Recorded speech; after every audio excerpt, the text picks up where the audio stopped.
Thanks for listening to our podcast, Living Life with the Rogers. My name is Cameron. And I'm Kira, and this is a lifestyle podcast where we talk about hashtag all the things. Listen in.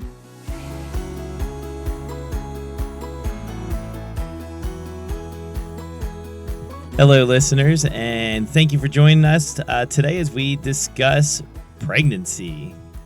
I have a lot of experience on this, ladies, because I have been pregnant 6 times. You heard that right. 6 times. It's been a lot. Is this where I follow up and go, man, I have a lot of experience in this? Well, I mean, you did have to contribute something to me getting pregnant. So, yeah, you do. Goodness gracious. So we have our matter expert, Kira. So we didn't have to call in a guest for this podcast. Yes, I feel highly qualified to talk about the topic of pregnancy. Yeah, I think you somewhat qualified for this. So I'll let you kind of run off with this topic and lead the way.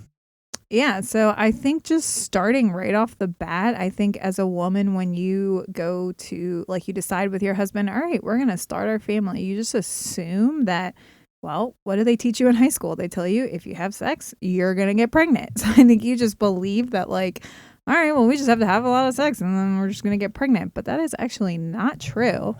So I know as a I guess I wasn't newly married when we decided to start a family. We had been married for maybe like 4 years, I guess, when we started.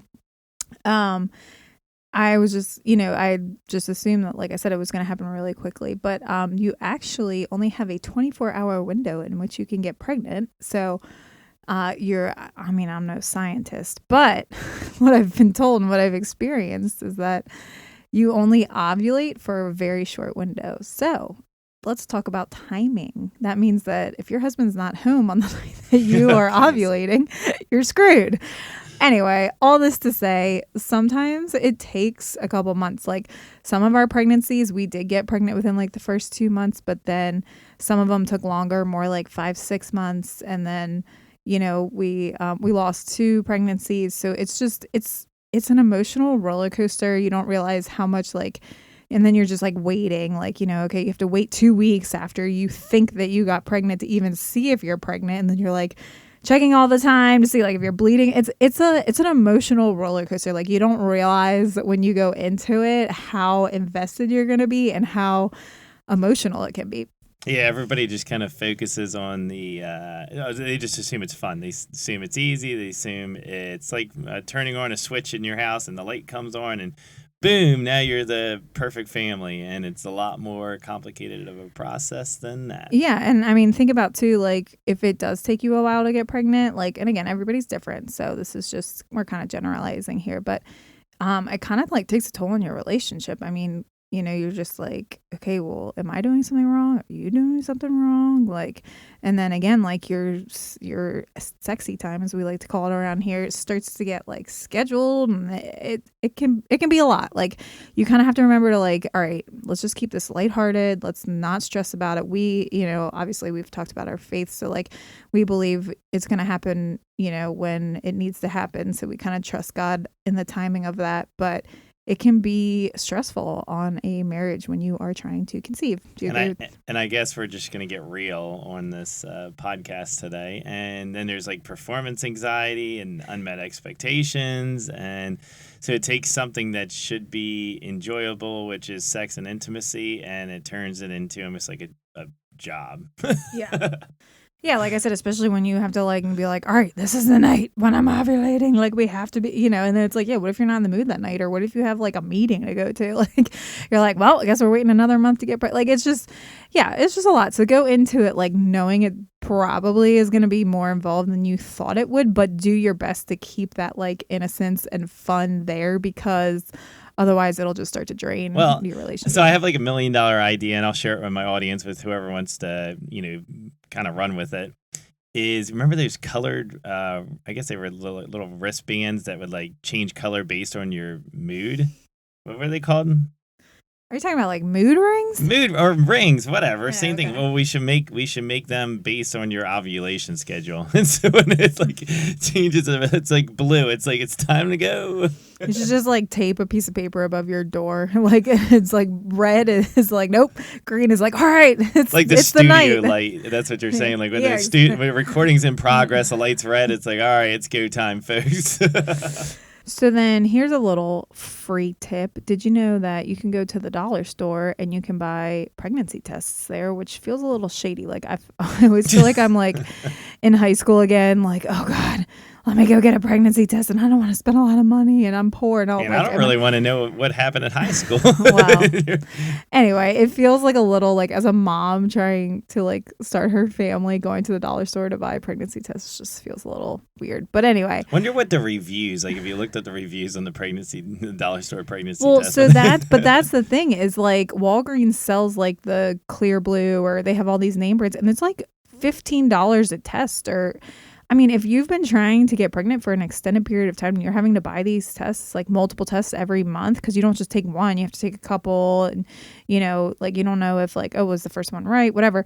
It starts to add up. So what I'm trying to say is that I have tried every single brand out there and the dollar store brand is great. Yeah, but and does it's it give you accurate. the LED screen? No, Kara? see, and it's just the 2 lines, which I will say, I remember when I got pregnant with Callie, I took the test on the first day that I was supposed to get my period, so it was early, and it was the slightest second pink line. Like, it was so faint. I actually texted a picture to my sister-in-law, and I was joking. I literally said to her, "What am I, half pregnant?" And she was like, "No, you idiot, you're pregnant." She was the first one to find it. She's usually the first one to find out before Cam. But anyway, so yeah, it's like if you have the slightest little second pink line, it means you're pregnant. But yeah, the Dollar Tree one, it's 1 or 2 lines. I know some people want the one that says like pregnant or not pregnant so they can be sure, but it's like you just got to be willing to be up for the investment. Yeah. You gotta love to read between the lines, literally. Yeah. So I just like to get like 5, go into the dollar store, buy like a Buy him in bulk. bulk. Can I get it like the Costco wholesale club? I know, Yeah, that would be like- smart. I wish BJ sold like a bulk pack of pregnancy tests. That would be Yeah, nice. I'm gonna have a lifetime supply of your. Yeah. So anyway, but yeah, so then it's like, you know, you have to take it in the morning because that's when the hormones show up strongest in your pee, like all the little things that you learn as you go through it. And then let's talk about telling your man. So like, of course, for Callie, I did like this whole cute thing. I bought like, it was Christmas Eve. I bought a stocking. I put the pregnancy test in there. I had an ornament made, you know, like the whole 9 yards. And then as they went on, it was like this, I think the last one, number 4, Cam was like working in the garage and I went down there. I was like, "Hey, I'm pregnant." And he's like, "Oh, cool."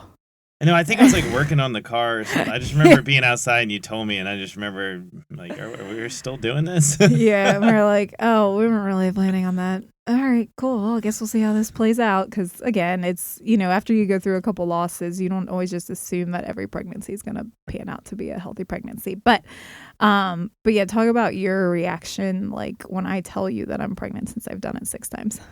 Well, first of all, is why does the man want a pea-covered stick? Explain the joy in that. Oh, here's my pea-covered stick. Here, hold it. It's so cute. Look, it has 2 lines on it. So, from the man's perspective, so I know when we talked, we both wanted to have kids when we met, and we wanted to start a family. So obviously, I was in on it, and for me, it's cool. It's kind of exciting, but it's very surreal because nothing's changing. So, how I look at it is my life didn't change. Nothing's different. My body isn't, starting the process of holding a child and making a baby. So it just kind of felt like, oh, it's just another day. Like, Yeah, I feel like anticlimactic would be the word. I think a lot of Much better women way. think that like it's the same thing when we talk about grooms seeing their brides for the first time on the wedding day. If your guy isn't naturally like if he doesn't naturally express emotion well, then it's like not going to just like pop up on these special occasions. Like it's going to be true to their character. So I just feel like we're not like overly emotional people, and so it's just kind of like, okay, like we're excited, let's see where this goes, but you don't have a reaction where you like break down crying and all that stuff. Well, and that's the thing is I'll show emotions, so that's not a problem for me, but it's just knowing that you're pregnant, it's like, well, there's still 9 months to go, so yeah, it's awesome and I'm excited, but all right, it changes so much more when the child comes. I think every time I've been in the delivery room, I mean, there's a tear in my eye. It's an awesome moment. So yeah, I'd rather just fast forward to 9 months and get to the delivery. Yeah, well, amen. Me too. But you know what? That reason why you don't want to fast forward is I want my sleep. Well, And so, you know what? You can keep that baby in your belly as long as possible, because once that thing comes out, then I'm going to never sleep again.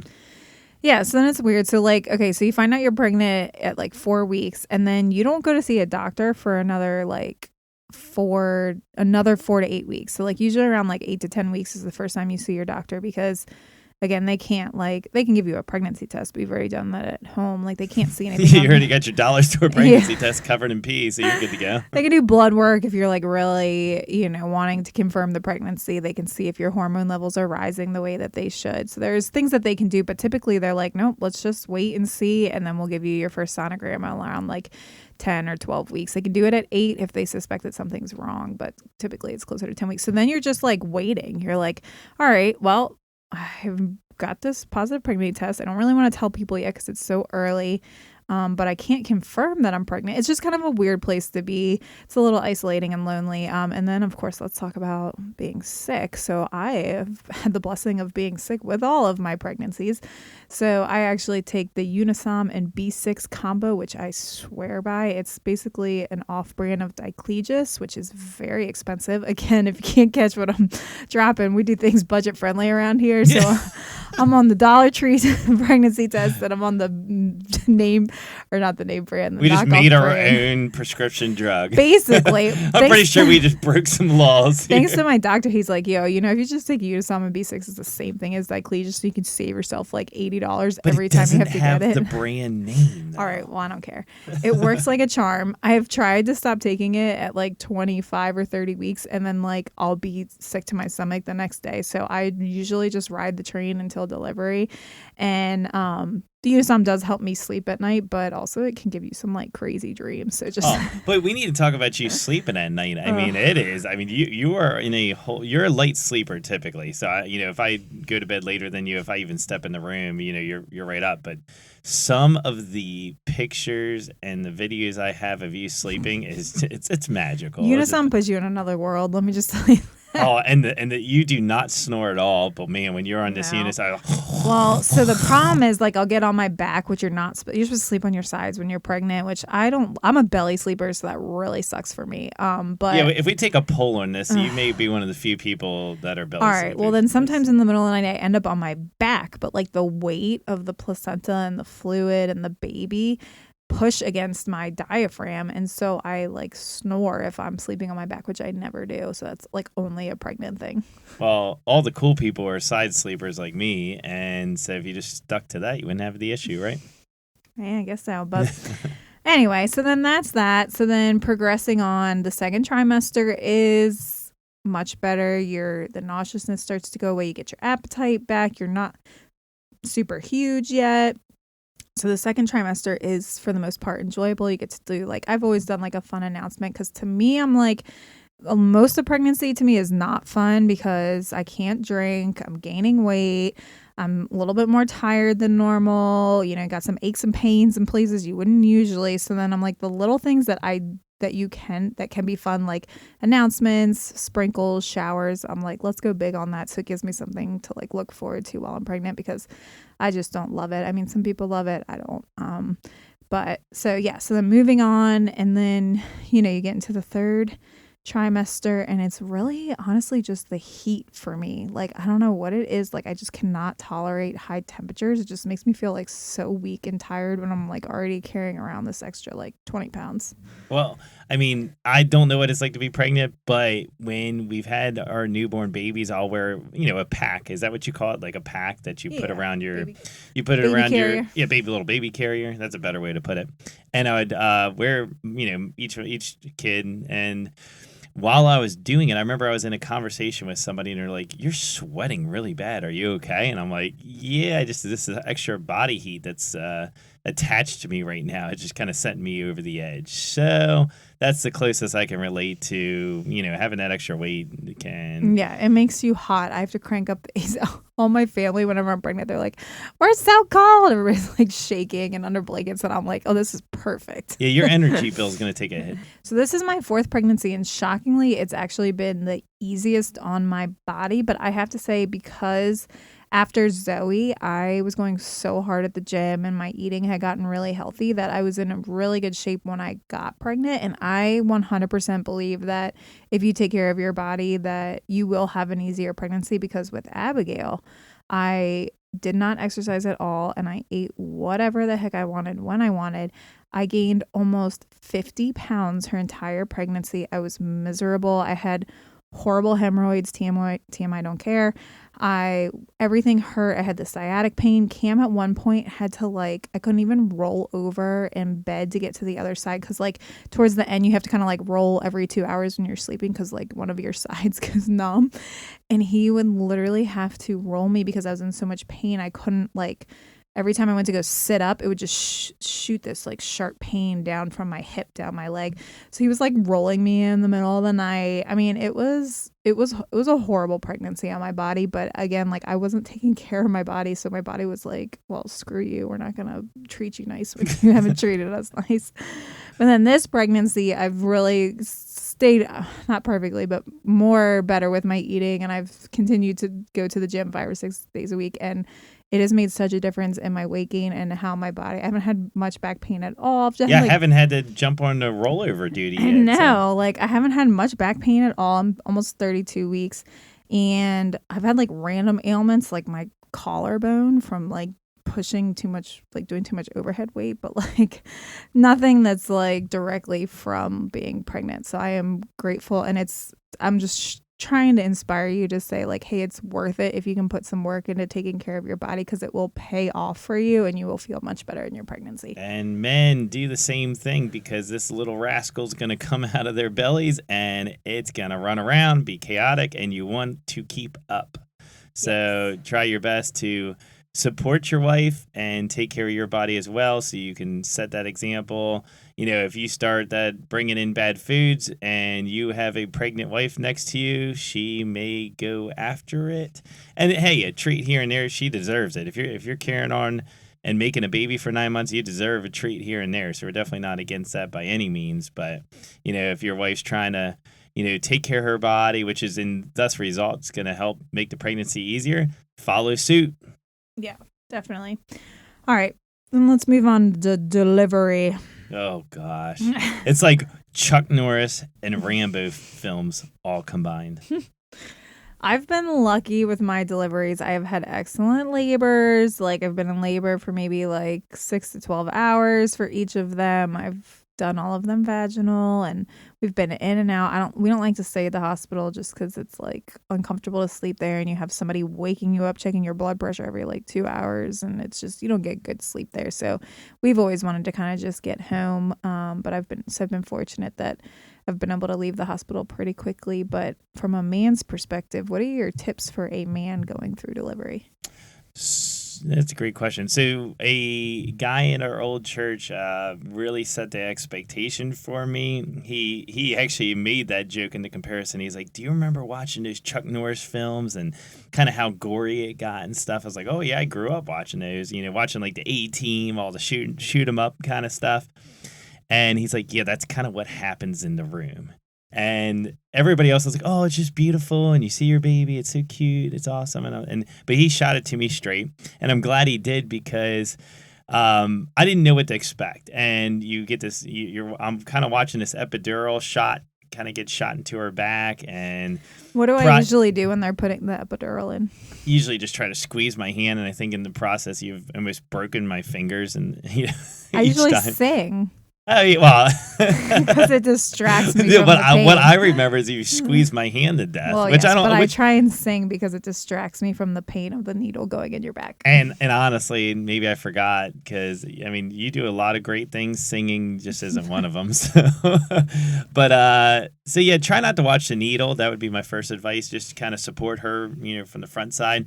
And then it was funny because I had this expectation that all I was gonna do is like pet her hair and say, "Hey, keep up the good work there, champ." And I realized, and I don't know if this is like what most hospitals do, but there was only one nurse there, and she's like, "Hey, grab one of her legs." And so I'm like, grabbing your leg is acting as like a stirrup.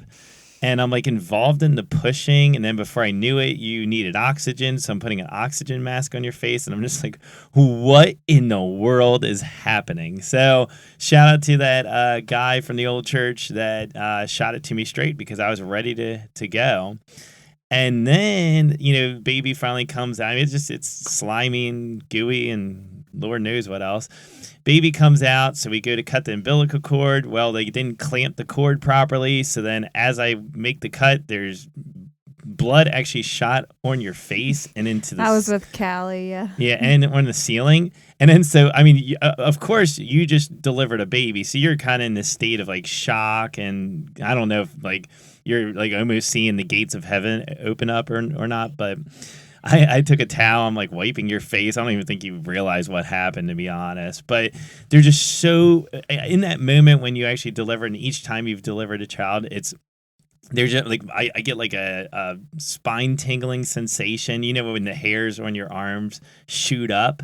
That's what I experience every time. But it's just a euphoric feeling, just like, oh my goodness, I can't believe this is happening. I can't believe this is real. I can't believe the female body is capable of doing this. So it really is incredible.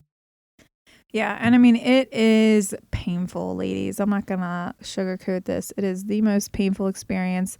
I've opted for the epidural every time. For some reason, only like half my body likes to get numb, and they've tried to like roll me to get the medicine to drip down to the other side. Never works. So I've like done a half natural childbirth, and it's just painful. You basically just like kind of black out, and your body does take over and do what it needs to do. Like when it comes to finally pushing, you will literally feel like you can't keep the baby in. It's like when you have a poop that has to come out, like it's just coming. Like I've told them, because for whatever reason, a lot of times they have to break my water, but then once they break my water, then it's like really fast and they're never like ready, I feel like. And they're still like unrolling towels. The doctor's like, I'm taking my time putting my gloves on. I'm like, dude, I'm going to have to catch this thing if you don't. My poor doctor missed the last one because they didn't call him in time. He was like 35 minutes away, and they were supposed to call him right after they broke my water, and they were like, oh, she'll still have time, so they waited, and then he missed it. But like, so it'll get to the point where like you have to push because it's just your body's expelling it. So that's comforting, knowing that your body will know what to do, and the strength of the contractions and all of that are strong enough to get the baby out. But it's so painful. Like it literally is so painful, and you literally just tell yourself, I've told myself with each one, you never have to do this again. And like jokes on me because then it just like keeps happening. But this one, for real, the whole time I will be saying, you never have to do this again. And obviously it's worth it because people keep having kids and you forget how painful it is. But I mean, just prepare yourself. Like, it hurts. Well, I'd like to add this little spark note from a man's perspective.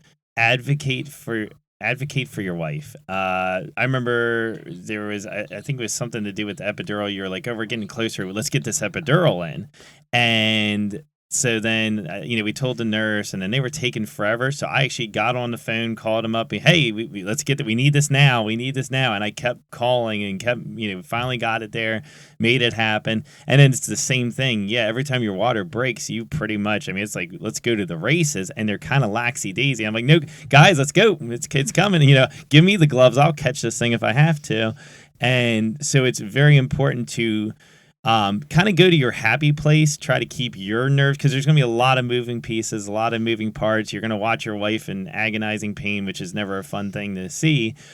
And so go to your happy place, stay calm, stay collected, but, advocate for your wife. You check in with her, whatever she's saying, make it happen, Captain, Yeah, and then I remember right after too, like, of course you want to hold your baby and like skin to skin is super important, but I just remember like being so thirsty. So I'm like, somebody give me some damn water. And then also you're so hungry because a lot of times you've had to like stop eating like 12 hours beforehand because of medication and all of that stuff. But that first meal after, I mean, you could be eating dirt and you would be like, this is the greatest thing I've ever had in my whole entire life. Like, what is this? A steak from Ruth Chris? Like, because you're just so hungry and there's nothing better after like going through the insane process of labor and then you get getting these like cheap turkey sandwiches from like the so hospital. Good. You're like, this is amazing. And then you're like, you need to order one too. And I order it and I'm like, yeah, it tastes like cheap Shout deli out to meat. GBMC for having the turkey sandwich that just hits the spot after I push a baby out of my vagina. I would love if somebody was like, yeah, I mean, I'm going on a date night soon. Do you have a good dinner spot? Oh, let me tell you, the cafeteria over at the GBMC, you go upstairs, go in there, you ask them for the deli special. I don't like a lot of the food from the cafeteria at the GBMC, but I will say the turkey sandwich just slaps. So. Oh my! I would say my recommendation is just avoid it at all costs and go somewhere else. Well, the thing is though, like your insurance covers so much while you're there, so it's like hey, we are kind of cheap people, but I mean, people are listening and they're like, they spend $1 on their pregnancy test. They can't afford a dang sandwich. Like, why can't you go spend $6 on a sandwich? I'm just saying, they tell you they tell you the limit of stuff that you can order, and it's like it's all on insurance, so you might as well just get food for you, and you have enough food to cover your partner too, whoever's in there like delivering. Might as well feed the neighbor next door while you're everybody gets a turkey sandwich. Yeah, I mean, hey, for all the effort of pushing out this baby, you might as well make sure everybody's hooked up with some free food. Yeah, and we've had the kids come to the hospital to meet the new baby, and then we've done it where we've gone home, and I will say I love like going home better because they're like comfortable in their environment and everyone's like excited that you're home, and then you can go right into like getting set up with the baby. Like it was nice. Like I remember Callie when she was meeting Abby for the first time coming into the hospital, she was like really intimidated because there's all the machines and I'm in the bed and a lot of like I feel like she was like, what is happening? Especially that under like 4 age, you're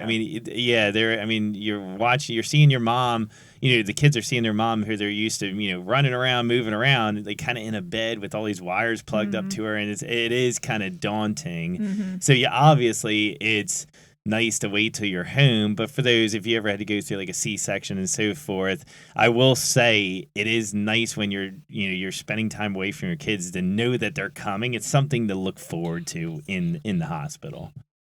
Yeah, definitely. But I mean, that is sweet. That is the best part. I will say, like, if you're on the fence about having multiple kids, like seeing your babies love on your other babies, like, is the most precious thing in the world. So, and a lot of people are like, well, why do they have 4 kids? Well, it's just because she wants those turkey sandwiches. Yeah, man, I gotta keep getting my. Listen, when I go this time, I'm gonna order like 4. I'm like, I'm going out with a bang here. Let's order 6 turkey sandwiches. I'm never doing this again. It's gonna be a party. Are we gonna like a couple years later, instead of getting pregnant again, we'll just go in there just to have a good old turkey sandwich just for good old time's sake, yeah. But no, I love delivering at GBMC. The nurses there are all so great. We have had such a good experience delivering at GBMC. The rooms are nice, they're roomy. Like we've just always had a really good experience. So shout out to the what is it called? The labor and delivery. That's the word I was looking for. Labor and delivery over at GBMC. You guys do a great job over there. All right, let's move into our last segment, our unpopular opinions. Are you able to start us off?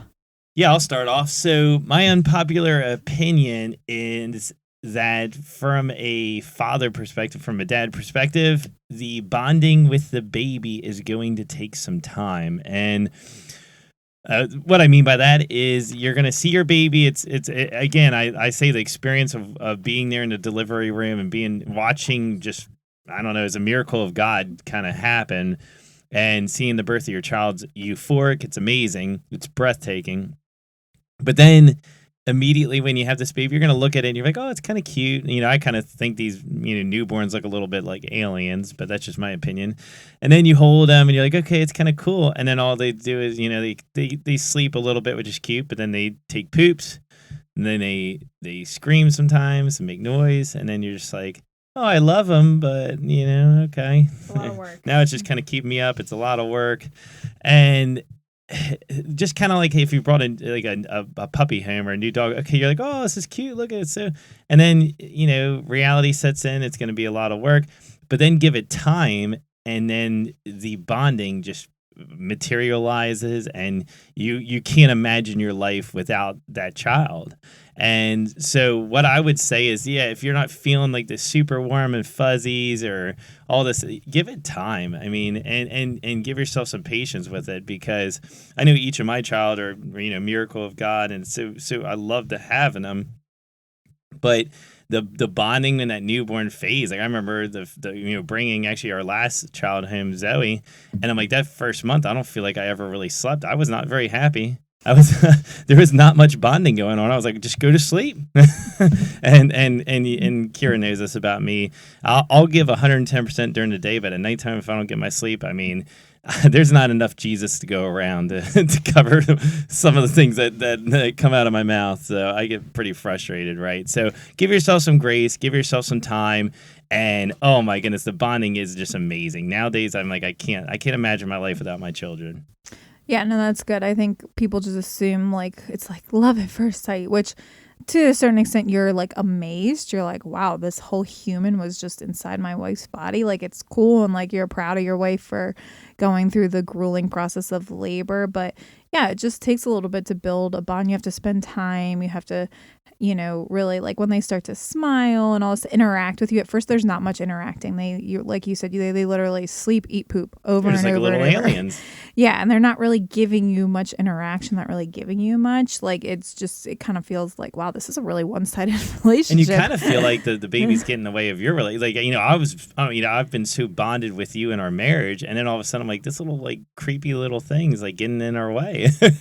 Yeah, it's a lot of one-sidedness at first, but then once they start to like react to your voice and smile and like as they develop, and you feel accomplished too. You're like, wow, okay, I'm putting in all this work to keep this human alive, and they are growing and developing and learning. So there's a little bit of a payoff there that makes you feel a little bit more bonded and proud. Oh, and once they get the first year, that's when you start really seeing things. They start, forming sounds. They look at you. That's even now Zoe, like she's 1.5, and like I come home, she comes running at me and gives me a hug. I'm like, oh my! I mean, talk about bonding. I mean, it's incredible. So yeah, from a it male just takes time. Have patience. Give it time. Have patience with it. All right, my unpopular opinion is that pregnancy is not all that it's cracked up to be. I think a lot of people think it's this like magical, beautiful experience. I have found that it is work. It's hard. It's grueling on your body. You have to be patient. There aren't a lot of magical moments in pregnancy. I mean, it's exciting when you first find out you're pregnant,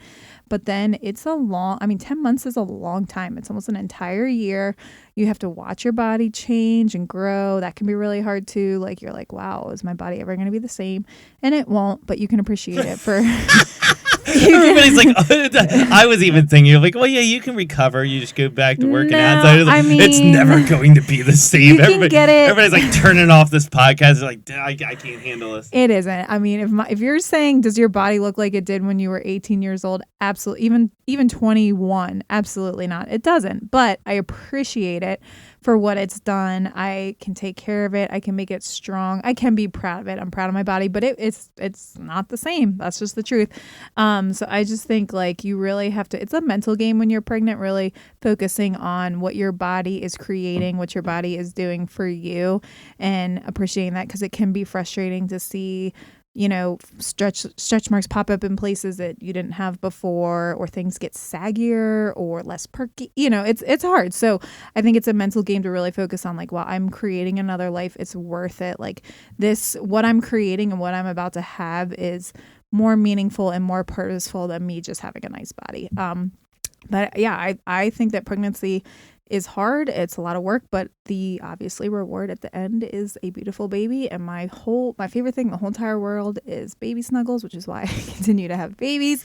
You get your fair share of those. Yeah, this will be my last time snuggling a little newborn baby, but there is nothing cuter than holding a small baby on your chest. So it's worth it in the end, but it is it's grueling, and have grace with yourself and just do the best you can to take care of your body, because it is indeed creating a new life. So that's all I have to say about that for now. Sorry this wasn't more like warm, fuzzy, cuddly, but I just give it to you on the real. So remember, check out your local Dollar Tree store and make sure you go out to GBMC to get a delicious turkey sandwich.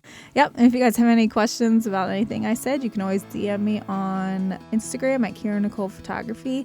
You guys can like and subscribe to get future episodes. And I have not said this before, but if you get a chance, go ahead and leave us a review or 5 stars. We would greatly appreciate that.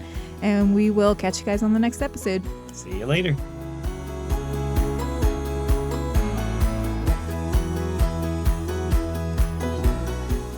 Thanks for listening to Living Life with the Rogers with Cameron and Kira. You can find us over on Instagram at Kira Nicole Photography. We post a lot on there and are always checking messages and comments. And if you want to hear future episodes, make sure you subscribe or follow. Catch you guys next time.